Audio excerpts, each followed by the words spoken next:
Good morning, fam. Happy Sunday. Wow, it's Super Bowl Sunday.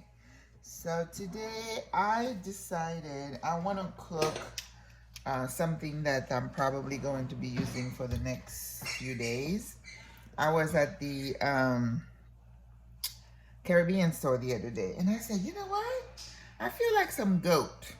So I bought some goat and I also splurged on some oxtail. I haven't had oxtail in years. And that's not something I usually cook. But I wanted to cook the oxtail with some okra. Go figure. I haven't had okra in a long time either. So, but you know what? When you get older, you're like, if I feel like something, I'm gonna do it. Why not? I don't know how long I have. I don't want to die saying I wish I had had this. I wish I had done this. No, I'm going to do it. And then I went into the freezer. It was in the dark because my freezer is in the garage.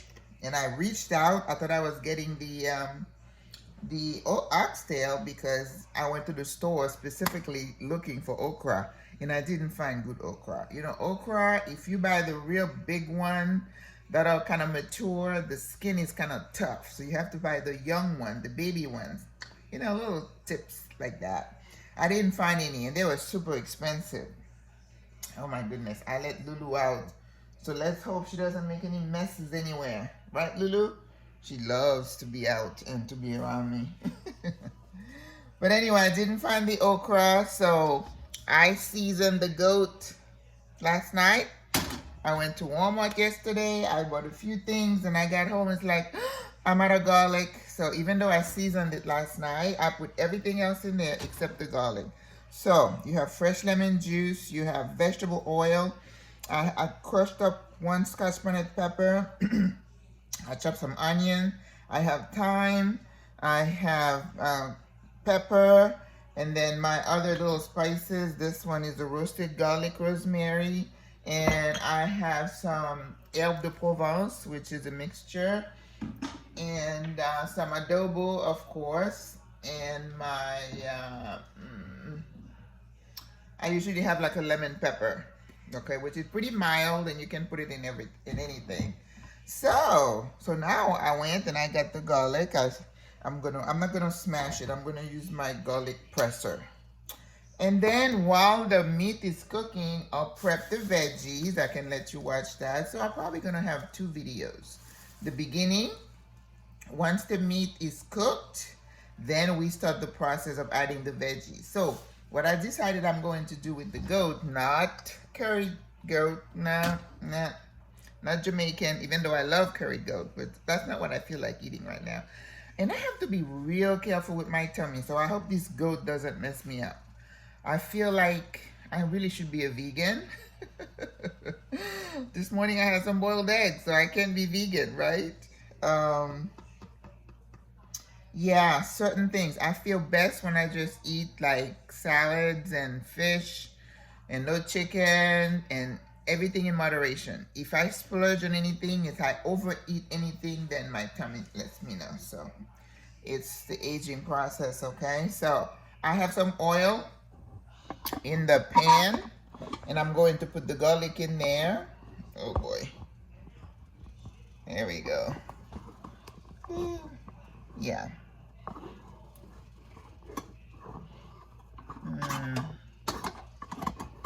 Okay.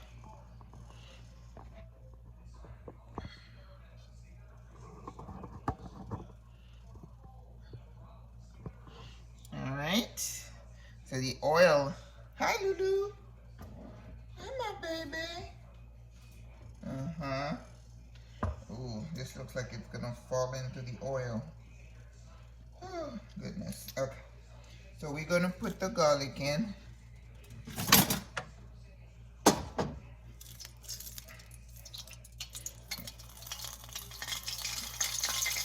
Oil be popping. Okay, let me put it in the meat. So it's gonna be popping. And I don't want. So because I don't have my editing software, which I think I mentioned to you guys, since I came back from from Africa. My HP computer is out of commission, which is where the software was. So, you know, if I were to get another software, they would charge me again. So I have to figure out what I'm gonna do. Even though I kind of like just the straight editing takes a lot of time, and I really don't have time. So I am pressing the garlic in the meat, mixing it because I don't want this oil to splash me. And then we're going to mix it all and then put the meat in here. I already have onions in the marinade, so I don't need to chop more onions. So how are you guys? Today is Super Bowl Sunday, and nope, I'm not doing any wings. I'm not doing any ribs. Yeah, I think those kind of meat would really mess my stomach up because I don't eat meat anymore. Even though once in a while I'll splurge on some griot. I think this is my problem. I just don't have any self-control when it comes to something that I like. So I am mixing the garlic in with the meat, and then I'm gonna throw everything in there. There we go.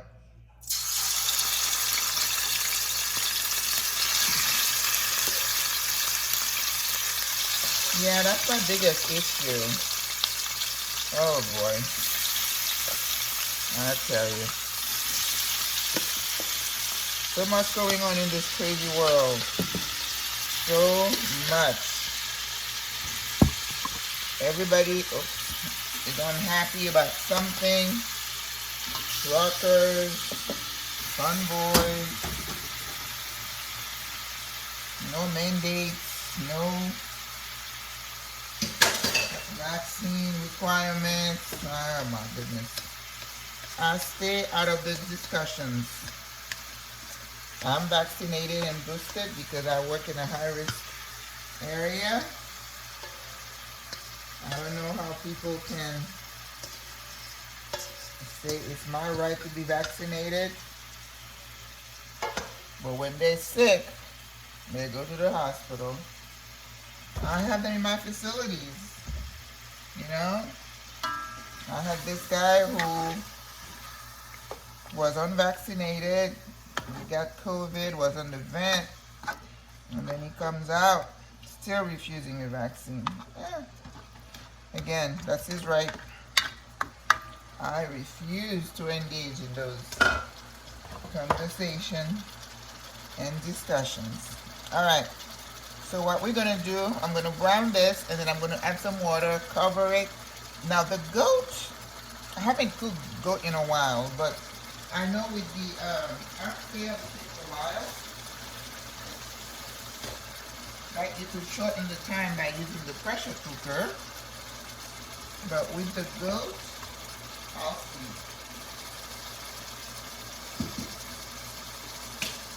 So I'm cleaning this pan so I can put my veggies in here. And then we can let the meat cook.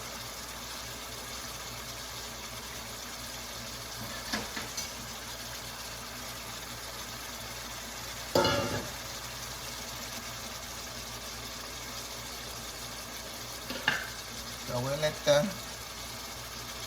meat brown. Let me turn the heat up a bit. Yeah, this particular burner is very hot, so I always have to watch it. So, with the goat, I decided I'm going to do what we call legume. Legume is like meat and vegetables, and you can eat that over white rice, or you could eat it. That's why I use a bigger pan, because I'm going to make a nice quantity so that I can kind of dip it every day. I eat a little bit. First, I was going to make ratatouille, which is just my beautiful mixed vegetable. Put it in the oven. But then I said, now, if I have the goat, instead of doing curry goat, I'm just going to put all the vegetables in it. So, with the legume, what you do is that you cook your meat, you brown it, and they do use tomato paste. For this one, let me grab it.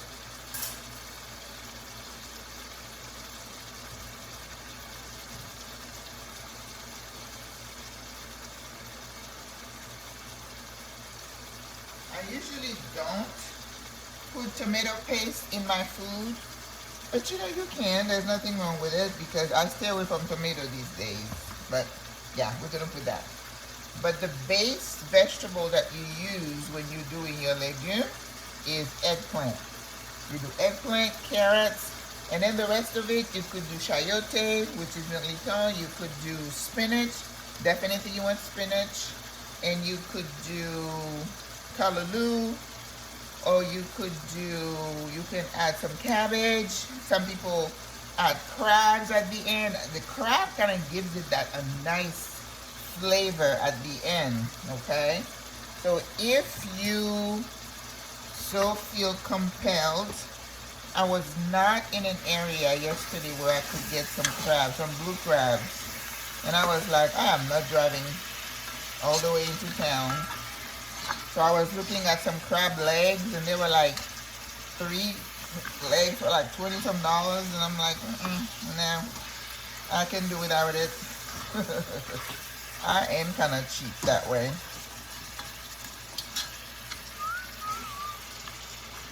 So I hope you're having a good day and that your life is not totally out of control. My long COVID survivor group is growing. So I am trying to find time. Let me tell you guys, I am writing a couple of courses. They take a lot of time. I remember when I was in school, the first 2 semesters were really rough. When I was in school, when I was in high school, I used to whip like 10 pages in like 4 or 5 hours because I was a night owl. I still am. I would stay up and I stay up through the night. I'll pop a couple of Vivarin, which is caffeine, and then I would just work till like 4 or 5 o'clock in the morning, and I would get it done. I don't think I can do that now because it's like I'm just prying the stuff from my brain, and it takes so long. It's really sad. So it's taking me a lot of time. Lulu, what are you doing, babe? Okay. No messes, or you going back in the cage. So, all right, let's look at this meat.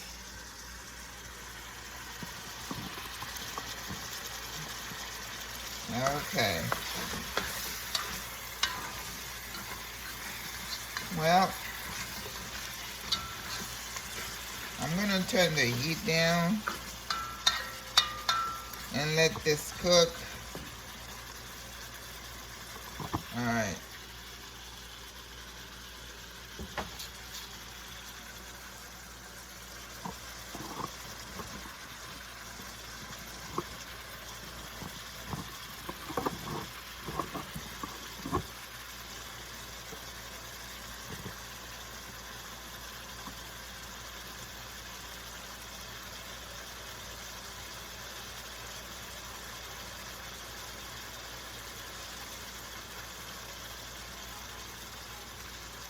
Looks like it's got a lot of oil.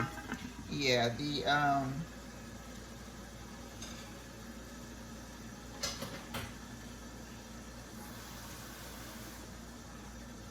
alright.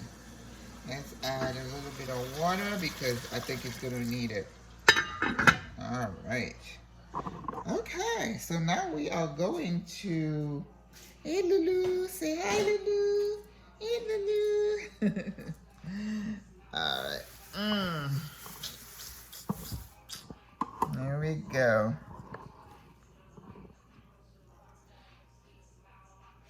You know, usually I have a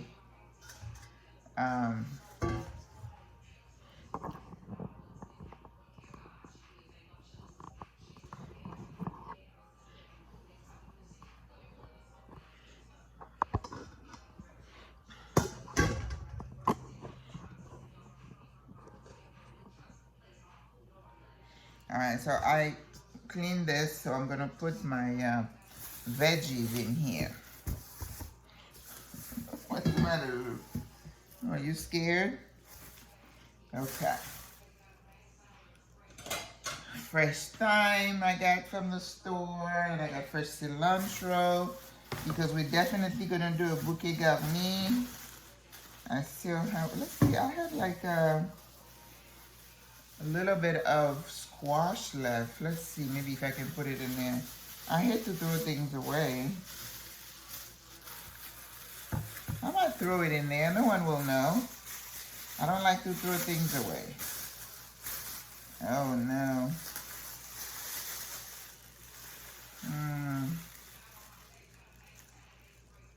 Yeah, throw it away. I don't like that. So,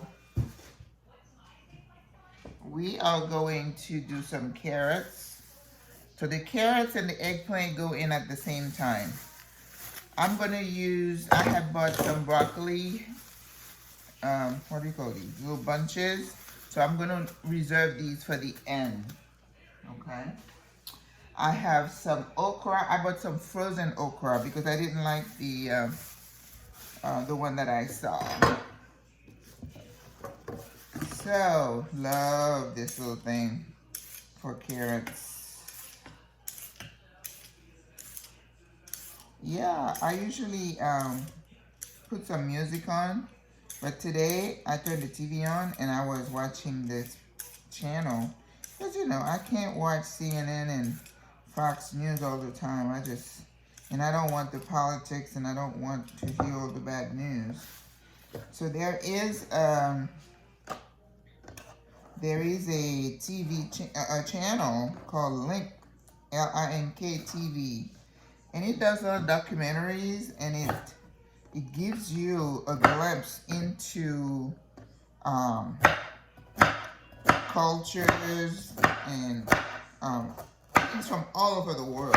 So don't watch CNN or Fox News. Just watch Link TV. You might just learn something.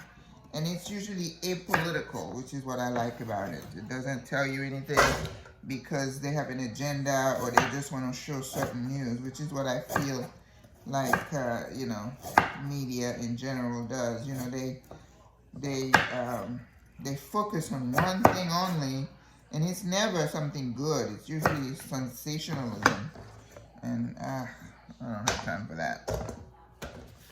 Nope.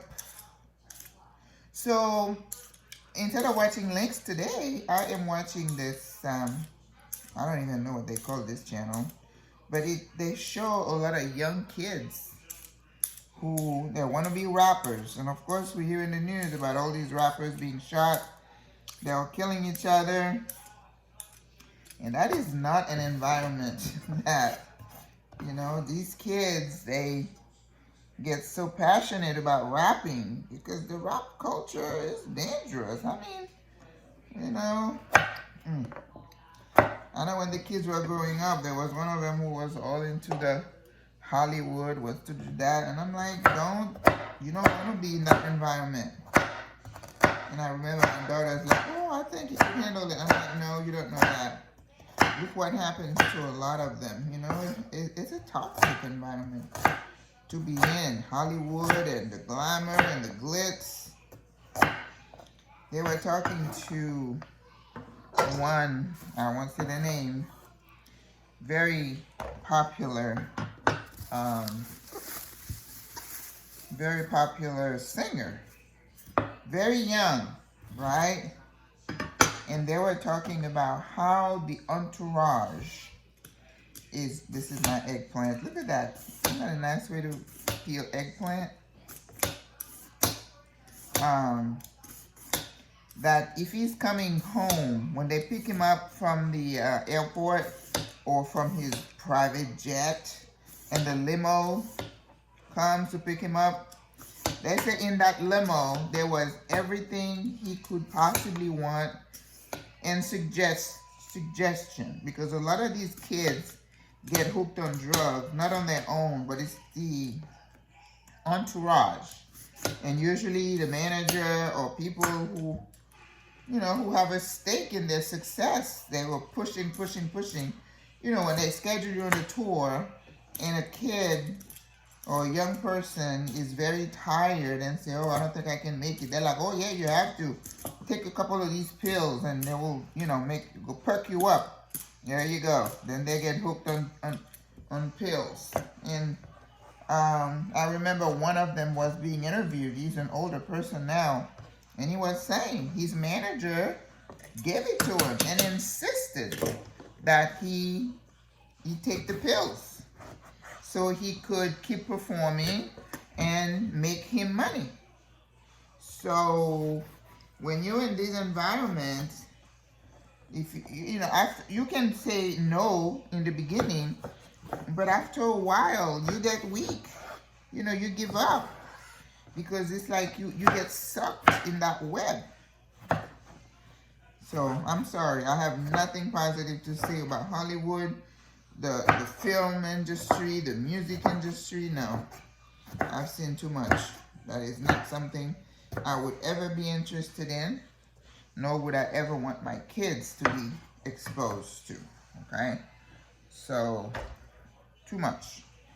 And don't say, I'm strong, I'll do this, I'll do that. No, you are not. The Bible says flee temptation, so you need to stay away. If you don't stay away and you're in that environment day in and day out, it's only a matter of time. Okay? So don't fool yourself. And some of them say, oh, well, maybe I'll go there and make a difference. I would not even trust myself because the pressures are too much. No. And popping pills, drinking, doing drugs, that's just normal. And if you don't, you look like a square. And after a while, it's like being in high school. They're doing it, so you're doing it too. I'm cutting them small so they will cook faster. Okay?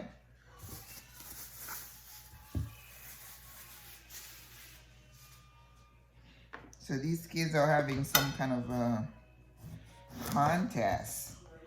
And these are young kids. They're not like famous yet. Oh, Lord have mercy. I belong to a group of ladies. It's called Over 60 Females. And, we're talking about different things that affect people our age. People, divorce, separation, widowhood, finances, empty nesters, retirement. I'm in this space now. So, but that doesn't mean I am not open to understanding what is happening around me, right? So I think I talk about that in the beginning of the year. That's the balance you're looking for. You want to be a well-read. You want to be somebody who is aware, who is engaged. I think a couple of years back, I started thinking about retirement, and I was like, I want to be somewhere where I can make a difference, And I think going to Africa was a part of that journey, that soul-searching journey.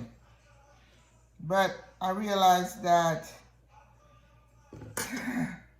at this stage of my life, I don't want to be stressed out. I don't want to stress myself out with social causes. I guess I'm making a conscious decision, I am not a crusader anymore.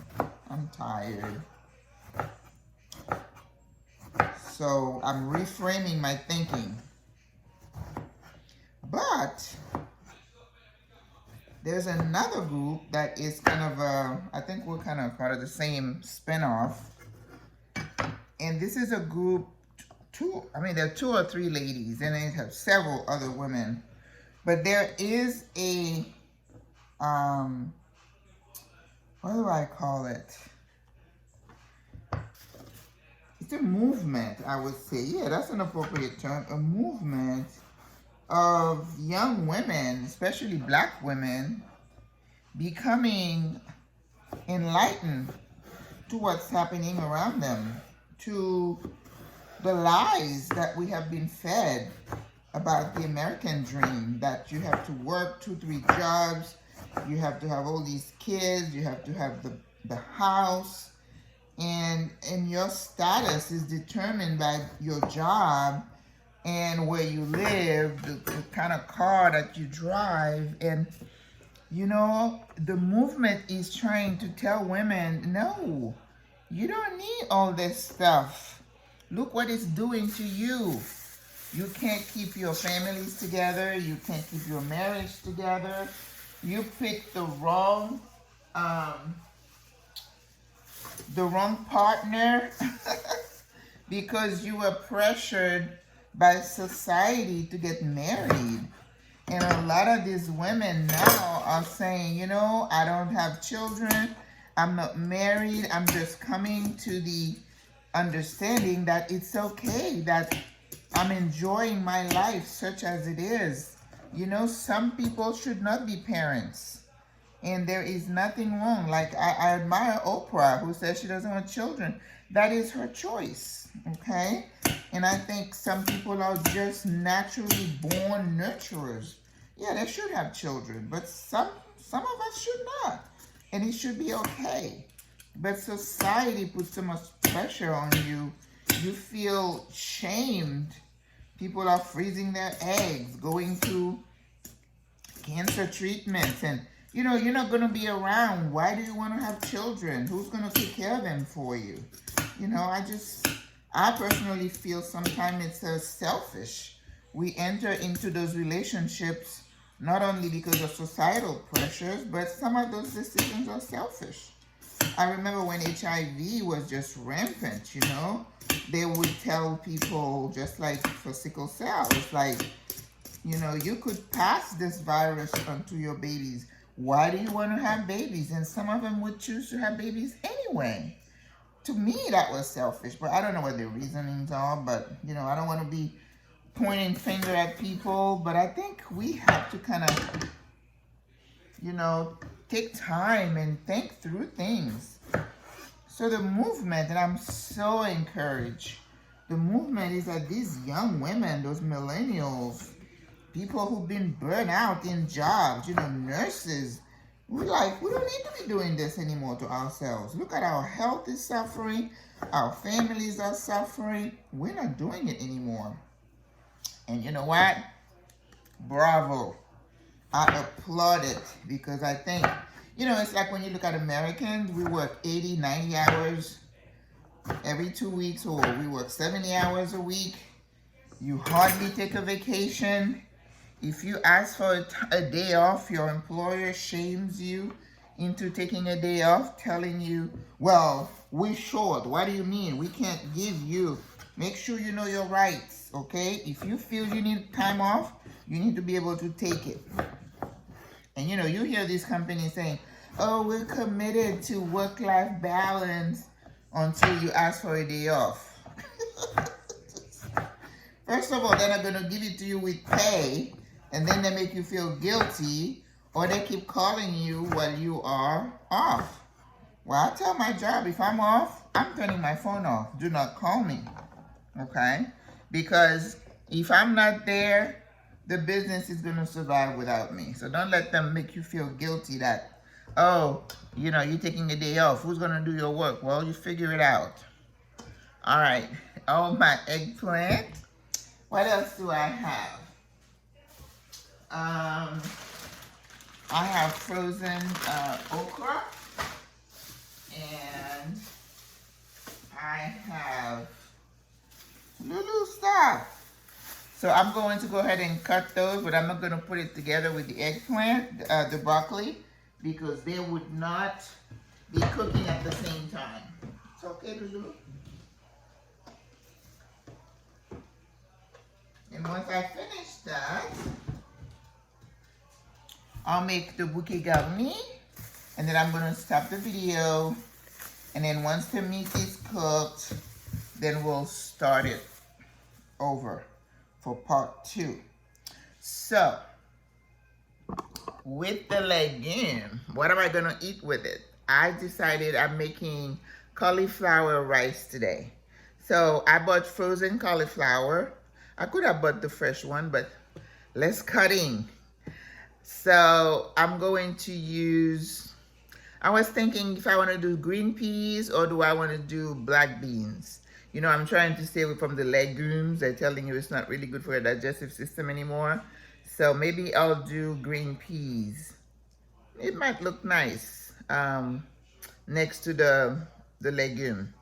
But the legume, you could use white rice if you'd like. You could do quinoa. I had quinoa the other day and too much carb. So let's finish this. Yeah, so let me tell you, ladies, I am so fired up. I'm just so pumped up when I see these women. I was watching this little nurse. She's like 24. And she said, I'm quitting my job. Now, you know, a lot of people are, I'm telling you, I'm so heartbroken. I was reading a post today about the #1 reason nurses are saying that they are leaving is because of poor management. My God, this is a no-brainer. Why aren't those owners listening? Nurses are telling you that the people you have in charge of your buildings are not good. So why do you keep hiring these people? I mean, I know I work with some administrators who have no business. I've told you before, some of these DONs should not be DON. Because when you're director of nursing, you have to deal with nurses. Some of them have no people skill whatsoever. Oh my God. So nurses are saying, and CNAs, poor management, show some appreciation. Treat people like they're human beings. Don't treat us like we're like slaves or numbers. I mean, what is it so hard about that? Okay, so I was focusing my classes on nursing supervisors, but I think, you know, it takes, somebody needs to really tell these people. And again, I am not focused on telling you how to write your reports. Now, this is why you have orientation and you have people that you shadow to show you that. But let me tell you, I believe sincerely that the #1 thing that these owners have to do is pick the right people with the right skill set. It's not just multitasking, even though that's important, but it's, do you have the people skills? You know, I was listening to this young lady the other day. She's a trainer and she's teaching about communication.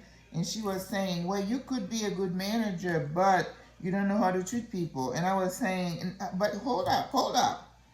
You can't be a good manager if you don't know how to treat people. So you cannot say, I'm a good manager, but I'm going to go to training to teach me how to treat people. You're putting the cart before the horse, right? Oh, she's sitting there on the floor looking straight up at me, a baby. So I think screening people, there are a lot of, I'm going to research some of those tools because I know the disc profile, I took that and they have different ones. So you have to use a tool when you're screening people, and don't fall prey to, oh, we need somebody so bad. This one, I heard not so great thing about her, but she shows up for work, therefore, no. See, this is how we get into that rabbit hole. We succumb to the pressure to fill a position, just like some nurses should not be nurses.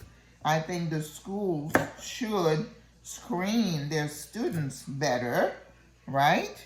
But everybody is just chasing the dollar, you know?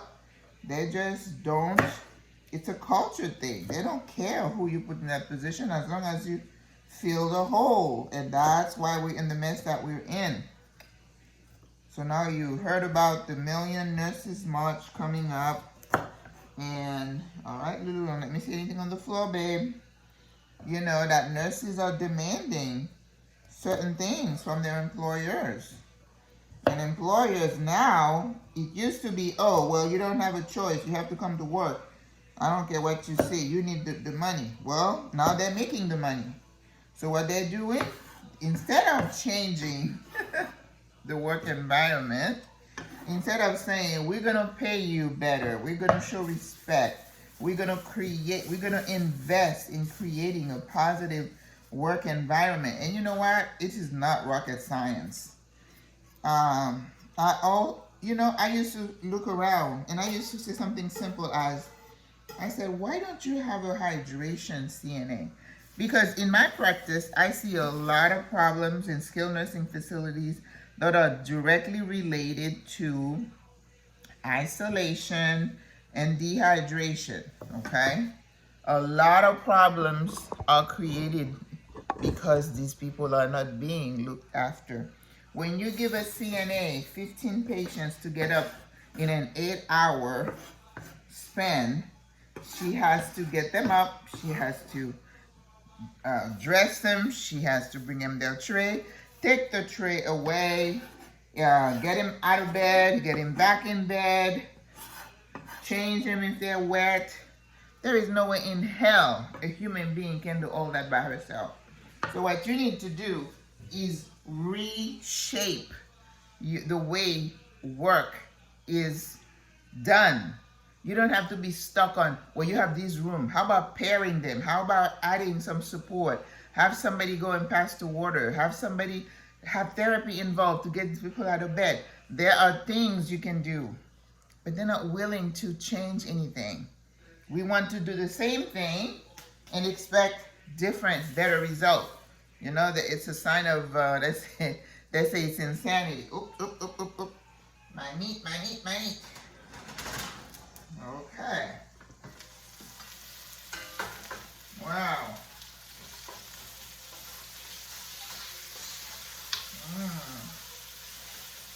Okay. Okay. Let's see. The water is already evaporated. Now, I want to make sure, I don't think anything is happening to that meat.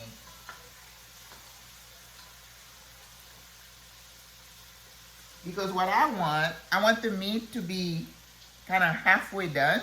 Because when I put the vegetables, it's going to cook some more. So you don't want that meat to be so cooked and done, because otherwise it's going to be mushy. Let's see.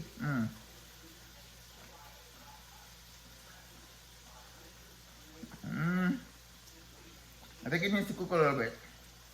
All right. So, we have our eggplant. I have the broccoli separately. I'm going to add a bit more water into the meat.